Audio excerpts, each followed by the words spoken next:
Sentiment de fierté et de bonheur. C'est le plus beau jour de ma vie. C'est comme si je vis un rêve. J'arrive même pas à croire qu'on a gagné ce trophée. Mais en tout cas, je remercie tout le peuple sénégalais, ma famille, mes amis, le staff, l'équipe tout entière. Je pense que ça a été difficile, mais on l'a fait. Est-ce que tu as ressenti au moment de tirer ce dernier penalty? Ça s'appelle tout à l'heure.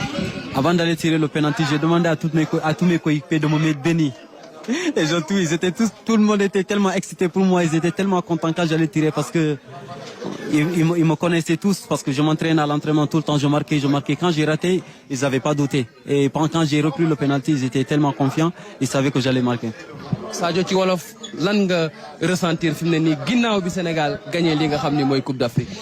Non man moom ba léegi mënu ma ko gëm parce que lii sama rêve la woon bi ma nekkee xale jooy naa ndax équipe nationale bi parce que su ma seetaanee équipe nationale ñu gagné ko dama doon jooy te mun naa ne c'est le plus beau jour de ma vie. maa ngi fàttaliku mun naa ne coupe yi ma gagné yëpp bii moo ma si gën 10 000 fois te maa ngi sant yàlla bu baax di sant sénégalais yëpp ak staff bi équipe bi yëpp ak sama famille yëpp. ne nii waa Bambali ñu ngi lay seetaan sénégalais yëpp ñu ngi lay seetaan ñi ne ci diaspora bi ñu ngi lay seetaan en soose lan ngay wax tey. mbe Bambali ngolde kontono de Casamance ngolde kontono mba fale ko ngalla duwa jali mbal tentulo mbal jayla ante mano be mum fon fala bar ngal be tentu ngal jali. Félicitations à Sadio Mané, à ses côtés Nampalys Mendy qui a été Coupe d'Afrique des Nations. Quelles sont vos sensations à ce moment, Nampalys? Franchement, c'est difficile de décrire ce que je ressens aujourd'hui. C'est l'énorme fierté, beaucoup de joie et ouais, on l'a fait pour le peuple sénégalais ce soir.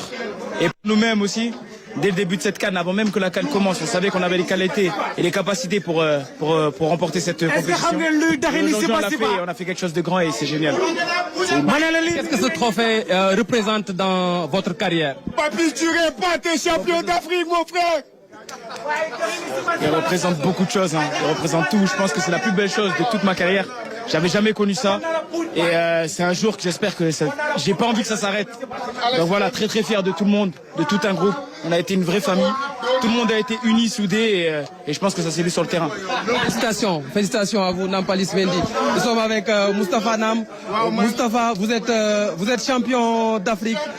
J'imagine que c'est une grosse fierté. Champion d'Afrique. Voilà. On a vu vos larmes de joie. Non, mais larmes de joie. Et tout le monde a pleuré au Sénégal. Beaucoup en tout cas. Billahi dañ ko waxante woon bu match bi jeexee dañuy jooy mais jooyu mbégte. Billahi lii la ñëpp Sénégal ñëpp. Aïcha mu ngi noonu donc Ibrahima ñu ngi ñëwaat ci yow dans un instant ñoo ko gisandoo donc xam ngeen affaire direct moo. ci vestiaire u Lions yi fi mu toll nii nag c'est la joie.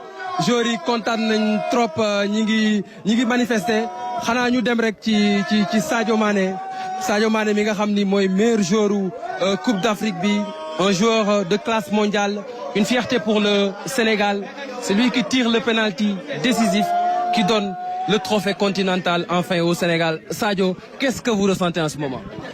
Sentiment de fierté et de bonheur. C'est le plus beau jour de ma vie. C'est comme si je vis un rêve. J'arrive même pas à croire qu'on a gagné ce trophée.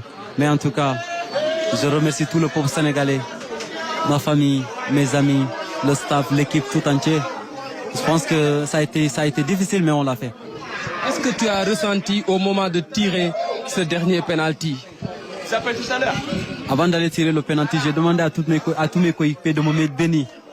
Et tout le monde était tellement excité pour moi, ils étaient tellement contents quand j'allais tirer parce que ils me connaissaient tous parce que je m'entraîne à l'entraînement tout le temps, je marquais. Quand j'ai raté, ils n'avaient pas douté. Et quand j'ai repris le penalty, ils étaient tellement confiants, ils savaient que j'allais marquer. Sadio ci wolof lan nga ressentir fi mu ne nii ginnaaw bi Sénégal gagné li nga xam ni mooy Coupe d'Afrique. Non man moom ba léegi mënu ma ko gëm parce que lii sama rêve la woon bi ma nekkee xale jooy naa ndax équipe nationale bi parce que su ma seetaanee équipe nationale ñu gagné ko dama doon jooy te mun naa ne c'est le plus beau jour de ma vie. maa ngi fàttaliku mun naa ne coupe yi ma gagné yëpp bii moo ma si gën 10 000 fois te maa ngi sant yàlla bu baax di sant sénégalais yëpp ak staff bi équipe bi yëpp ak sama famille ñëpp. ne nii waa Bambali ñu ngi lay seetaan sénégalais yëpp ñu ngi lay seetaan ñi ne ci diaspora bi ñu ngi lay seetaan en soose lan ngay wax tey. mbe Bambali ngol kontono mbe Casamance ngol kontono mba fale ko ngalla duwa jele mbal tentulo mbal jayla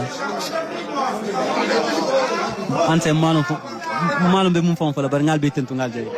Félicitations à Sadio Mané, à ses côtés Nampalys Mendy qui a été Coupe d'Afrique des Nations. Quelles sont vos sensations à ce moment, Nampalys? Franchement, c'est difficile de décrire ce que je ressens aujourd'hui. C'est l'énorme fierté, beaucoup de joie et ouais, on l'a fait pour le peuple sénégalais ce soir. Et pour nous-mêmes aussi, dès le début de cette CAN, avant même que la CAN commence, on savait qu'on avait les qualités et les capacités pour remporter cette compétition. Aujourd'hui, on a fait quelque chose de grand et c'est génial.